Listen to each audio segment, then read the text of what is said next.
Hello दोस्तों, नमस्कार, आदाब, सत श्री अकाल।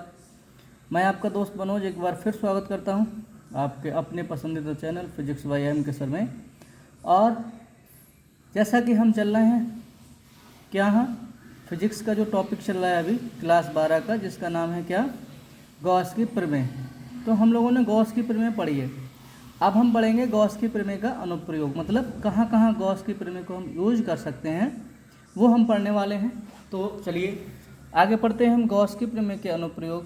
तो जैसा कि आपके स्क्रीन पर लिखा हुआ है, अनंत लंबाई के एक समान आवेशित सीधे तार के निकट किसी बिंदु पर वैद्युत क्षेत्र की तीव्रता।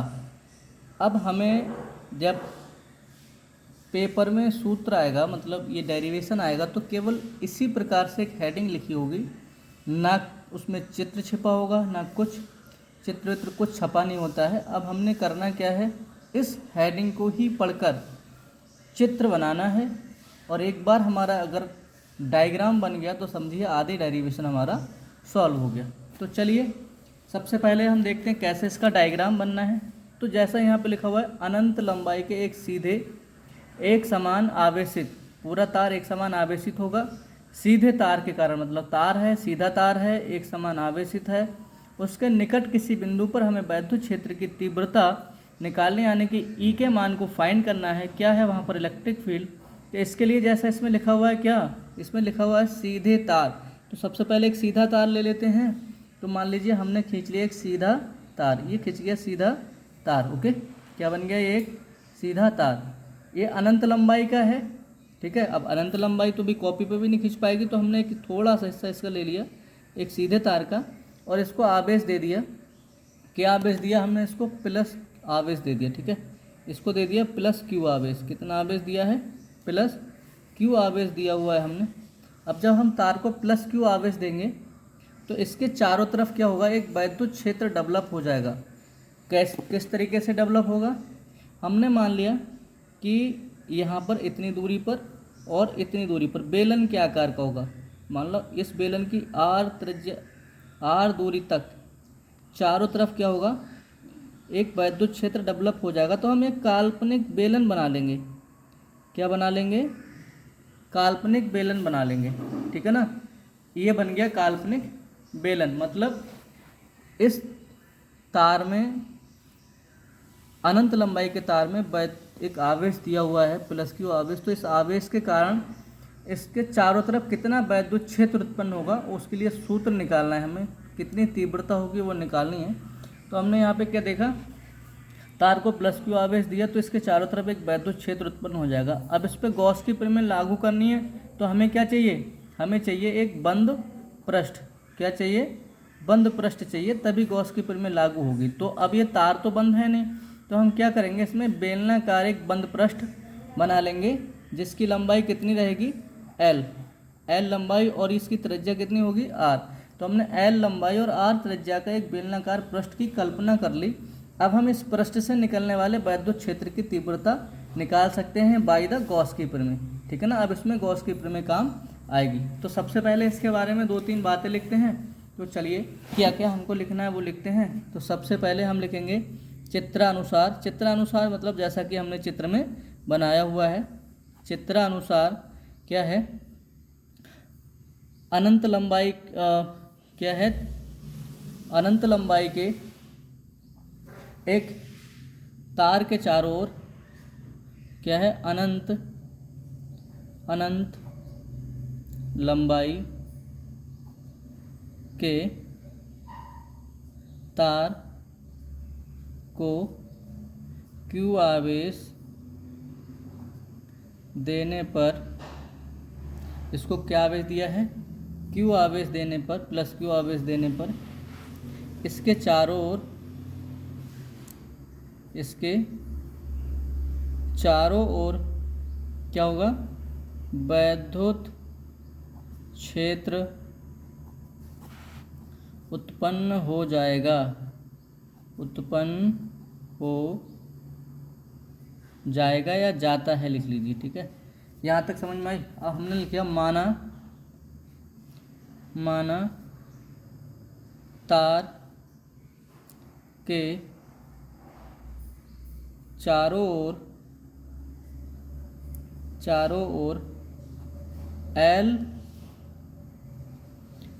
एल ऊंचाई तथा आर त्रिज्या का एक बेलनाकार पृष्ठ की कल्पना की। ठीक है, तब बेलनाकार पृष्ठ से गुजरने वाला वैद्युत फ्लक्स, और भाई वैद्युत फ्लक्स को हम कैसे लिखते हैं? फाई से लिखते हैं। अब देखिए ये चीज़ समझने की है, समझने की क्या है, जैसा हमने इस चित्र में बनाया वैसा ही हमने लिख दिया। और ये चित्र कहाँ से बनाया? इस हेडिंग को पढ़ के। हाँ, हेडिंग करे थे अनंत लंबाई के एक समान आवेशित सीधे तार, तो हमने सीधा तार बनाया, उसको आवेशित किया और इसके चारों तरफ, क्योंकि ये अनुप्रयोग किसका है? गॉस का, और गॉस की प्रमेय किस पे लागू होती है? बंद पृष्ठ पर। अब भैया हमें बंद पृष्ठ चाहिए, तो अब तार में तो बंद पृष्ठ है नहीं, तो हम क्या करेंगे, एक आर त्रिज्या व एल ऊंचाई का काल्पनिक बेलन बना लेंगे। क्या बना लेंगे? काल्पनिक बेलन बना लेंगे। अब इस काल्पनिक बेलन से भाई इसके कितने पृष्ठ हैं? एक तो इसका ये वक्र पृष्ठ ये वाला हो गया, ठीक है ना, एक पृष्ठ ये हो गया, और दूसरा पृष्ठ कौन सा हो जाएगा? ये नीचे की ओर है, ये वाला एक पृष्ठ हो गया, नीचे की ओर खुला होगा, ठीक है ना। और अगला पृष्ठ कौन सा हो गया? ये वाला हो गया। तो इसके कितने पृष्ठ हो गए? 3 पृष्ठ हो गए। कितने पृष्ठ हो गए? 3 पृष्ठ। अब इससे भी जब आवेश निकलेगा वैद्युत क्षेत्र, तो ऐसे ही तो निकलेगा बाहर को, इधर को भी निकलेगा, इधर को भी निकलेगा, ऐसे ऐसे करके ये बाहर को वैद्युत क्षेत्र चारों ओर को निकलेगा, ऐसा ही तो होगा। अब देखिए हम अगर यहाँ पे वैद्युत क्षेत्र की दिशा निकालेंगे, तो वैद्युत क्षेत्र की दिशा यहाँ पे किधर होगी? ऐसे बाहर की ओर होगी। अच्छा, अगर इस पे स्थिति सदिश खींचेंगे बाहर की ओर इस पृष्ठ पे, तो वो भी बाहर की ओर होगा। ए क्षेत्रीय स्थिति सदिश वेक्टर, तो बेटा जब एरियल वेक्टर खींचेंगे क्षेत्रीय स्थिति, तो इन दोनों के बीच में यहाँ पे ये दोनों समांतर हैं, और इनके बीच में कोण क्या बनेगा? थीटा इक्वल टू 0, ठीक है ना। अच्छा, इधर खींचेंगे तो इधर भी तो इसकी जो दिशा होगी वो इधर को होगी, और वैद्युत क्षेत्र जो हमारा एरियल वेक्टर है यानी कि क्षेत्रीय वेक्टर है उसकी भी दिशा इधर को होगी, तो इनके बीच में भी कोण क्या बनेगा? थीटा इक्वल टू 0 बनेगा। ये तो एक ही पृष्ठ हो गया ना, इसके चारों तरफ क्या बनेगा? इधर चारों तरफ से जो वैद्युत क्षेत्र और एरिया वेक्टर होगा उन दोनों के बीच में जो कोण बनेगा वो 0 बनेगा। अच्छा, वैद्युत क्षेत्र यहाँ से जो बाहर को जाएगा, तो ये इसका एरिया वेक्टर किधर को है? इधर को, और यहाँ पे वैद्युत क्षेत्र की दिशा किधर को होगी? इधर को। तो इन दोनों के बीच में क्या बनेगा बेटे? 90 अंश का कोण बनेगा, ठीक है ना। यानी कि ये जो नीचे वाला पृष्ठ है, ये गोले का जो पृष्ठ है, इस पृष्ठ का जो एरियल वेक्टर होगा पृष्ठ के लंबवत नीचे की ओर होगा, और वैद्युत क्षेत्र की दिशा इधर है, तो इन दोनों के बीच बनने वाला कोण कितना है? 90 डिग्री। ठीक इसी प्रकार से अगर हम ऊपर देखेंगे, तो भाई यहाँ पर जो इस पृष्ठ का एरिया वेक्टर होगा वो ऊपर की ओर होगा, क्योंकि इसकी दिशा कहाँ है? ऊपर की ओर है। लेकिन वैद्युत क्षेत्र की दिशा किधर है? बाहर की ओर है। तो इन दोनों के बीच में कोण कितना बन रहा है? 90 डिग्री। अगर हम इसको मान लें θ1, ठीक है, तो पहला θ1 इक्वल टू क्या हो गया? 0 हो गया। दूसरा हम मान लें θ2 नीचे वाले को, तो बेटे θ2 इक्वल टू कितना हो गया? 90 डिग्री हो गया ये। और ऊपर अगर हम θ3 मान लें इसको, तो θ3 इक्वल टू कितना हो गया? θ3 इक्वल टू 90 डिग्री हो गया। ये चित्र अगर आपको समझ में आ गया तो समझो अब आप क्या है, यहाँ इस पृष्ठ से वैद्युत क्षेत्र की तीव्रता को निकाल सकते हैं, क्योंकि हमें पता है जितना वैद्युत फ्लक्स निकलेगा उतनी ही वैद्युत क्षेत्र की क्या होगी? तीव्रता होगी। तो चलिए, जैसा हमने लिखा है क्या, चित्रानुसार जैसा चित्र था, अनंत लंबाई के तार को कितना आवेश दिया है? प्लस Q आवेश देने पर इसके चारों ओर एक वैद्युत क्षेत्र उत्पन्न हो जाएगा। चारों ओर वैद्युत क्षेत्र उत्पन्न हो जाता है। माना तार के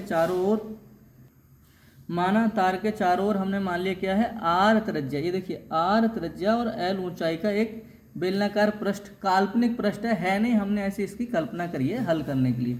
तब इस पृष्ठ से गुजरने, पूरा बेलनाकार पृष्ठ से गुजरने वाला वैद्युत फ्लक्स कितना होगा? बताइए भाई। एक पृष्ठ, पहले पृष्ठ का वैद्युत फ्लक्स कितना होगा? इस वाले पृष्ठ का, एक का φ1 ऊपर वाले पृष्ठ का कितना होगा फाई 1 प्लस दूसरे पृष्ठ का कितना होगा फाई 2 प्लस तीसरे पृष्ठ से निकलने वाला कितना होगा फाई 3। यानी कि अगर मैं दोबारा आपको बताऊं, ये एक बेलन हो गया, ठीक है ना। तो इसका जो गोलीय पृष्ठ है, इससे जो बाहर निकलेगा वो होगा फाई 1, इधर निकलेगा वो होगा फाई 2 और इधर को जाएगा वो होगा फाई 3। इस तरीके से इसके चार जो इसके पृष्ठ से जो फ्लक्स निकलेगा वो इस तरीके से निकलेगा, ठीक है ना। अब हमारे पास सूत्र होता है क्या, फाई इजकल टू, हमने सूत्र पढ़ा है, सूत्र क्या पढ़ा है हमने, फाई इजकल टू वैद्युत फ्लक्स के लिए phi is equal to E A cos theta, ये वाला सूत्र हमने पढ़ा हुआ है, फाई बराबर ई ए कॉस थीटा। अब यहाँ पर इन तीनों में हम लगाएंगे फाई 1 फाई 2 फाई 3 में मान, ठीक है। तो क्षेत्रफल इसका एक ही रहेगा भाई, ये एक ही बेलन है तो इसका क्षेत्रफल ए रहेगा, क्या रहेगा ए रहेगा। चलिए मान लगाइए इसमें, तो इसकी जगह पे आ जाएगा जो सबसे पहला है फाई बराबर, पहले की जगह लिखेंगे E1, ठीक है, सॉरी ई ए, वैद्युत क्षेत्र भी तो एक ही निकलेगा, ई ए कॉस थीटा 1, सिर्फ कोण अलग अलग हो जाएंगे। क्यों भाई, ये पूरा पृष्ठ है, जितना क्षेत्र वैद्युत क्षेत्र निकलेगा सब बराबर बराबर ही निकलेगा ना।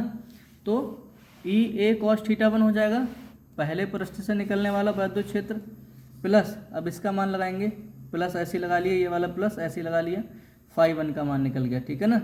फाई 2 का मान लगाएंगे तो ई ए ऐसे रहेगा है, और ये हो जाएगा कॉस थीटा 2 प्लस ये वाला प्लस लगा लिया, इसका मान लगाइए तो ये हो जाएगा ई ए कॉस थीटा 3। अगर आप अलग अलग निकालना चाहो तो अलग अलग भी निकाल सकते हो। कैसे, यहाँ पर देखो मैं आपको निकाल के बता रहा हूँ। जैसे अगर हम फाई 1 का मान निकालेंगे तो ये ई ए कॉस थीटा 1, फाई 2 का मान निकालेंगे तो ये हो जाएगा ई ए कॉस थीटा 2, फाई 2 का मान निकालेंगे तो ये हो जाएगा ई ए कॉस थीटा 3। और ये सारे मान उठा के इस वाले इक्वेशन में आप रख सकते हो। कहाँ रख सकते हो, इस वाले समीकरण में रख सकते हो। सारे मान हमने रख दिए। कॉमन क्या है बेटा, ई ए ई ए ई ए सब में कॉमन है, इस ई ए को निकाल देंगे हम बाहर, अंदर क्या बचेगा cos theta 1 plus cos theta 2 plus cos theta 3। अब इसमें देखिए ई ए तो ऐसे रहना है, अब थीटा 1 थीटा 2 थीटा 3 के मान लिखने पर यहाँ लिख दो, theta 1 comma theta 2 comma theta 3 के क्या करें मान रखने पर, मान रखने पर तो मान रख दीजिए, क्या हो जाएगा भाई, ये हो जाएगा आपका ई ए, सबसे पहले है कॉस थीटा 1 कॉस। अब देखिए थीटा 1 चित्र से देखिए, थीटा 1 का मान कितना है 0, कॉस थीटा 1 तो कॉस थीटा 1 की जगह क्या लिख देंगे, कॉस थीटा 1 की जगह लिख देंगे 0 प्लस कॉस थीटा 2, थीटा 2 देखिए ये है थीटा 2 और थीटा 2 की जगह पे कितना है 90 डिग्री, तो यहाँ पे क्या लिख देंगे cos 90 degree plus cos theta 3 और थीटा 3 की जगह पे क्या है, थीटा 3 की जगह पे है 90 डिग्री, तो इसे भी रख दीजिए, ये क्या हो गया 90 डिग्री। अच्छा भाई एक बात बताओ, कॉस 0 का मान कितना होता है, साइन 0 का मान 0, तो कॉस 0 का मान कितना होगा 1, कॉस 0 का मान कितना होगा 1, साइन 0 का 0 तो कॉस 0 का मान बताया नहीं, कॉस 0 का मान होता है 1, ठीक है ना। कॉस 0 का मान कितना होता है 1, कॉस 90 का मान कितना होता है 0, अच्छा साइन 90 का मान कितना हो, सॉरी कॉस 90, यही तो चाहिए हमें, खाली कॉस 90 चाहिए और कॉस 90 चाहिए और कॉस 0 चाहिए। तो कॉस 0 का मान कितना होता है 1, कॉस 90 का मान क्या होता है 0, कॉस 90 का मान क्या होता है 0। तो ये वाले मान अब हम लगाएंगे। देखिए सबसे पहला फाई इक्वल टू क्या आ गया, ई ए तो रहा बाहर, यहाँ पे देखिए एक का मान 1 हो गया, दोबारा लिख लेते हैं गलत हो गया, फाई इक्वल टू ई ए तो ऐसे रहा, पहले का मान 1, कॉस 90 का मान 0, कॉस 90 का मान 0, तो फाई इक्वल टू क्या आ गया ई इंटू ए। अब यहाँ पे क्षेत्रफल किसका लगेगा, देखिए यहाँ पर बेलन का लगेगा, किसका लगेगा बेलन के वक्र पृष्ठ का क्षेत्रफल, क्या लगेगा बेलन का क्षेत्रफल, बेलन का क्षेत्रफल। अच्छा बताइए बेटे बेलन का क्षेत्रफल क्या होता है, तो पाई आर एल, क्या होता है 2πr_l। बेलन का क्षेत्रफल क्या होता है 2πr_l। तो लगा दीजिए जहाँ पर भी ये a है, a के स्थान पे लगा दीजिए कितना 2πr_l। अच्छा फाई के स्थान पे हम क्या लिखा सकते हैं बताओ हैं? फाई के स्थान पे गॉस के प्रमेय से हम लगा सकते हैं, गॉस की प्रमेय से, तभी तो गॉस के प्रमेय यूज होगी। फाई के स्थान पे लगा सकते हैं, बताओ बने भाई Q/ε0 जो आवेश होता है वो Q/ε0 गुना होता है, ये फाई के स्थान पर हम लगा सकते हैं। जरा लगाओ, ये जो फाई है इसके स्थान पे लगा देंगे Q/ε0, ई ऐसे रहा, एक के स्थान पे हो गया 2πr_l। l क्या है इस बेलन की ऊंचाई, ठीक है ना। अब एक बात बताइए, इसको थोड़ा बना लीजिए, ई का मान निकालना, इसको यहीं रोकेंगे, बाकी सबको उठा के ले आएंगे यहाँ पे। तो ये हो जाएगा Q/ε0 और ये बटे में आ जाएंगे 2πr_l, ठीक है ना। ऐसे इसको उठा के इधर ले आए तो ये Q/ε0 ऐसे ही रहा, ये उठा के लाएंगे तो ये बटे में आ जाएगा, इधर गुणा में है, और दूसरी तरफ लाते हैं तो काय में आ जाता है, बटे में आ जाता है। ये हो गया 2πr_l और बराबर में क्या बचा यहाँ पे, अब ये ई अकेला रह गया, इससे रह दिया ई, सीधा करके लिख लो। तो ये हो जाएगा ई बराबर Q/ε0 1/2πr_l, ये हमारा आ गया। अब इसको थोड़ा सा ठीक करते हैं, ई बराबर 1/2π और इसको कर लो 7, ये हो गया 2πε0। अब क्या बचा Q/l को एक साथ कर लिया, अब यहाँ पे बचा 1/r, ठीक है ना। देखिए इसमें क्या किया है, पाई को और एप्सिलॉन को साथ कर लिया, ठीक है, 2π और एप्सिलॉन को साथ कर लिया। ये Q था, Q को हमने L के साथ में ले लिया, अब केवल क्या बचा R को बन के बटे में ले लिया। अब यहाँ पे हम क्या करेंगे, ध्यान दीजिए थोड़ा सा, ये जो Q/l है ये क्या है, इसे कहते हैं लैम्डा के बराबर होता है आवेश घनत्व, रेखीय आवेश घनत्व। क्या कहते हैं, रेखीय आवेश घनत्व। जब ये रेखीय आवेश घनत्व है तो इसको यहाँ पे रख दो, ई बराबर, इसकी जगह पे क्या लिख सकते हैं हम भाई 1/2π तो लिख दिया। अब इसकी जगह पे लिखेंगे लैम्डा और बटे में क्या है 1/r। अगर इसे ठीक से लिखेंगे तो हो जाएगा ई बराबर 1/2πε0 इंटू λ/r। ये सूत्र आ जाता है।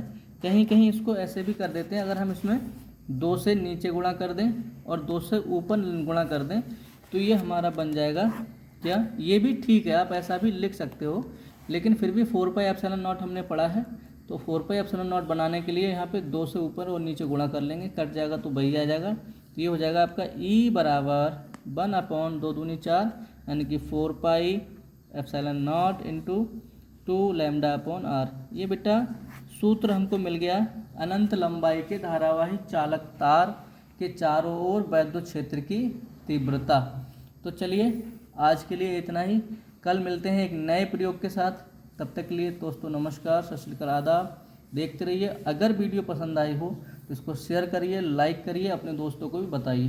धन्यवाद दोस्तों।